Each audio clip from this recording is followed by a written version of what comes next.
এই দেখো লাগাবো নাইটির হাতা, তো উপরটা শেপ দিয়ে নিচ্ছি। দেখো এবড়ে থেবড়ে থাকে, বুঝতেই পারো রেডিমেডের। তো ছাটা হয়ে গেল, এবার মেপে নেব। 6 ইঞ্চি নিচ্ছি, আমার 4 ইঞ্চি হাতা রেডি থাকবে। তো নিচ দিয়ে সমান করে কেটে দিলাম। কেটে দেওয়ার পরে মেপে দেখলাম ঠিকই আছে।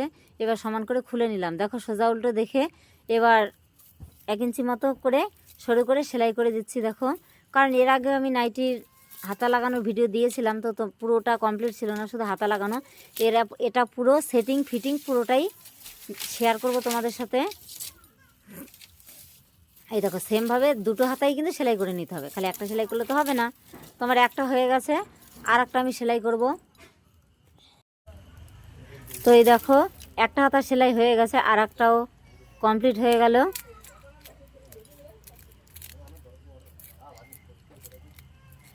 এবার হচ্ছে সুতোটা ছেড়ে নিতে হবে, দুইটা হাতা ভাগ করে নিলাম।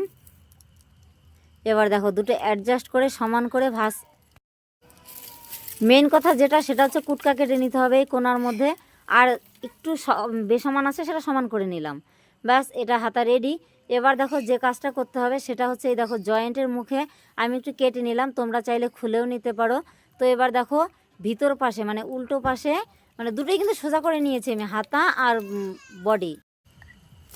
এই দেখো হাতাটা ভিতরে ঢুকিয়ে দিয়েছি, আর উপর দিয়ে বর্ডারটা সেমভাবে রেখে দিচ্ছি। দেখো দিয়ে আমি লেবেল ধরে সেলাই করে নিচ্ছি। সেলাই করে অর্ধেক থেকে ধরেছি, ভালো করে দেখবে। তো অর্ধেক সেলাই হয়ে গেল। এবার আমি ঘুরিয়ে নিচ্ছি, এই পাশটা সেলাই করছি সেমভাবে। কারণ এই অর্ধেক অর্ধেক করে নিলে কি সুবিধা হবে সেটা তোমাদের এক্ষুনি বলে দিচ্ছি। কারণ কি, দেখো সব হাতা তো সমান থাকে না, ছোট বড় থাকে। তো আমি যখন মাঝখান থেকে ধরবো, যদি ছোট হয় দুপাশেই ছোট হবে, যদি বড় হয় দুপাশেই বড় হবে। তো এটাই হচ্ছে মাঝখান থেকে ধরার সুবিধা। আর যদি আমি এক পাশ থেকে ধরি, তাহলে যদি 1 ইঞ্চি করে ছোট থাকে, তাহলে দুই পাশে কত, এবার ভাবো 2 ইঞ্চি ছোট হয়ে যাবে, তখন কি হবে? কিন্তু হ্যাঁ, যদি ছোট বড় থেকে তো অ্যাডজাস্ট হয়ে যাবে। আর সেই জন্যেই আমি মাঝখান থেকে ধরে লাগাই। তো সেমভাবে আরেকটা হাতারও ওই মোহরার ওখানে কোনা কেটে নিলাম, এবার মাঝখান থেকে ঢুকিয়ে নেব। ভালো করে দেখো, দুটোই কিন্তু সোজা।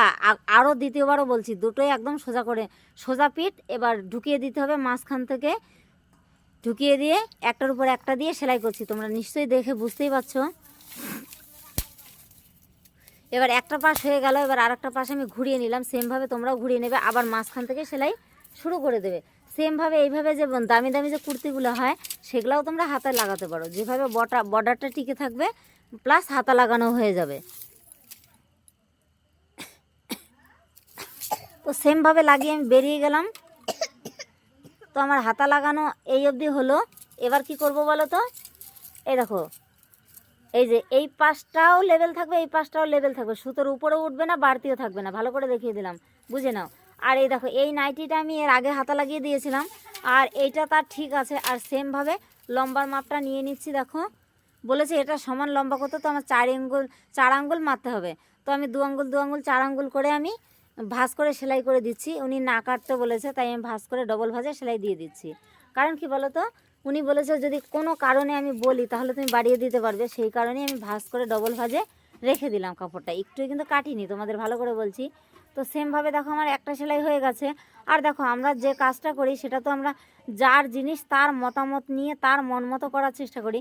তো সেমভাবে আমি নিচ দিয়েও সেলাই দিয়ে দিচ্ছি। দেখো কারণ কি বলো তো, নাইটি অলরেডি দিতে হয় না দুটো সেলাই, তো যার জিনিস সে আমাকে বলেছে যে দুটো সেলাই দিয়ে দিতে, তাই আমি দুটো সেলাই দিয়ে দিচ্ছি। দেখো তো দুটো সেলাই দিলে দেখো একদম দেখতে সুন্দর লাগছে অবশ্য, কিন্তু আজ এটাই আমি প্রথম দিলাম, যেহেতু যার জিনিস সে বলেছে, তাই জন্যই আমি দুটো সেলাই দিলাম। তো সেলাই আমার দুটোই কমপ্লিট হয়ে গেছে। এখন যে কাজটা করতে হবে সেটা তোমরা দেখতেই পাবে। দাঁড়াও, সুতোগুলো সেটে নিয়েছি, আর এবার সাইড মারতে হবে। এ দেখো হাতাটা রেডি করে নিলাম। তার আগে যে নাইটিটা আমি এর আগে হাতা লাগিয়েছিলাম, তো সেই হাতার থেকেই মাপ নিতে হবে। এখানে আছে 12 হচ্ছে 6 নেব। তো হাফ নিতে হয় 6, তোমরা জানোই। হাফ নিয়ে নিলাম আমি। তো সেমভাবে বডি আর মাপবো না, লেবেল করে সেলাই নিয়ে যাব। কারণ কি, এটা তো কুর্তি নয় যে একেবারে ফিটিং পড়বে, নর্মাল ফিটিং পড়বে, তাই জন্য লেবেলভাবে সুতো মানে সেলাই একদম নিচ অবধি নিয়ে গেলাম। তো ভালো করে দেখো, এটা আমার অলরেডি এক পাশ সেলাই হয়ে গেছে। থুরি একটুখানি বাকি আছে। তো সেলাই করে বেরিয়ে গেলাম। এবার অপর হাতাটা যখন আমি মাপবো, তখন আর ফিতে নেব না, এই হাতা দিয়ে এই হাতাটার মাপ নিয়ে নেব। তো হাতা দিয়ে হাতার মাপ নিয়ে নিলাম, তাহলে অ্যাকুরেট হবে, ফিতে দিয়ে মাপলে সরে নড়ে যাবে। তাই প্রথমে গিট দিয়ে এবার সেলাই করতে শুরু করলাম। তো এই হাতা মানে এপাশে সেলাইটা দেওয়ার সময় না একটা গল্প আছে, ভালো করে শোনো তোমরা। কারণ কি বলো তো, এটা আমি শেষ অবধি সেলাইটা কেন দিচ্ছি বলো তো, সেলাই তো অলরেডি দেওয়াই আছে তোমরা বলতে পারো। কারণ কি দেখো, যেখানে হাতাটা লাগানো ছিল সেই জায়গায় কিন্তু খোলা থাকে। অনেক মহিলারা কি করে বলো তো, ওই জায়গাটা না সেলাই দেয় না, মানে কি বলো তো, এক সেলাইয়ের সঙ্গে হাতা লাগিয়ে দেয়। তোমাদের এক্ষুনি দেখিয়ে দেবো। এই দেখো, ওই যে খোলা, এই দিক দিয়ে আমার হাত ঢুকে যাচ্ছে। এবার যদি আমি সম্পূর্ণটা সেলাই না দিতাম তাহলে এই জায়গাটা কিন্তু খোলাই থাকতো। তো সেই জন্য আমি একদম নিচ অবধি সেলাই দিয়ে দিলাম। এটা কিন্তু ভাইটাল বিষয়, তোমরা মাথায় রাখবে। কারণ কি, এটা যদি না করি তাহলে কিন্তু সে নাইটি পরতে পারবে না, পরার পরে দেখতে পাবে মা আমার নাইটি খোলা রয়েছে। তো যাই হোক, এভাবেই সেলাই আমার কমপ্লিট মোটামুটি হয়ে গেছে। এখন কি বাকি আছে সেটা বলছি। এটা তো রেডিমেড নাইটি, তোমরা দেখতেই পাচ্ছ। তো এখন আমি ঘাড়টা মারবো, ঘাড়টা অল্প একটু মারবো, ঘাড় বেশি মারা যাবে না। ভালো করে 1/2 ইঞ্চি মারবো। যদি একটু বেশি মারি তাহলে কি হবে বলো তো, কারণ ফুলে উঠবে। তো আমি 1/2 ইঞ্চি এপাশে মারলাম, এপাশে আমি 1/2 ইঞ্চি মারলাম। তো দেখো, এভাবেই আমার নাইটির হাতা লাগানোটা কমপ্লিট হয়ে গেল।